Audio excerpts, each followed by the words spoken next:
अस्सलाम वालेकुम dear parents, कैसे हैं आप। उम्मीद करती हूँ बिल्कुल खैरियत से होंगे।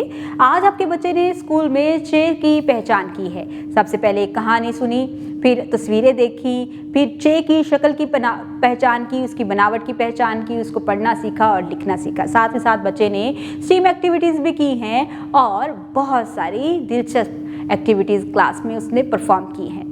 उसने क्लास वर्क बहुत अच्छे तरीके से मुकम्मल की है। अब उसकी डायरी पर उसको होमवर्क दिया गया है।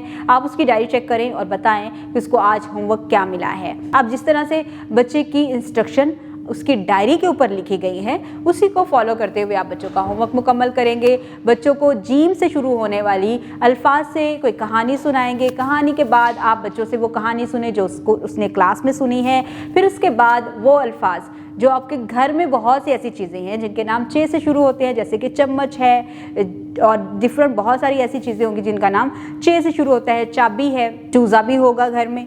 तो आप बच्चों को उनके नाम बताएं, याद करवाएं और बताएं कि हमारा हर रोज़ इस्तेमाल की जो चीज़ें हैं वो भी चे से शुरू होती हैं। इस तरह से बच्चे अपने घर में मौजूद चीज़ों से भी बहुत कुछ अच्छा सीख सकते हैं। उम्मीद करती हूँ आपने आज की इस वीडियो से बहुत कुछ सीखा होगा। मज़ीद सीखने और जानने के लिए हमारे साथ रहिएगा। मिलते हैं अगली वीडियो में, तब तक के लिए अल्लाह हाफिज़।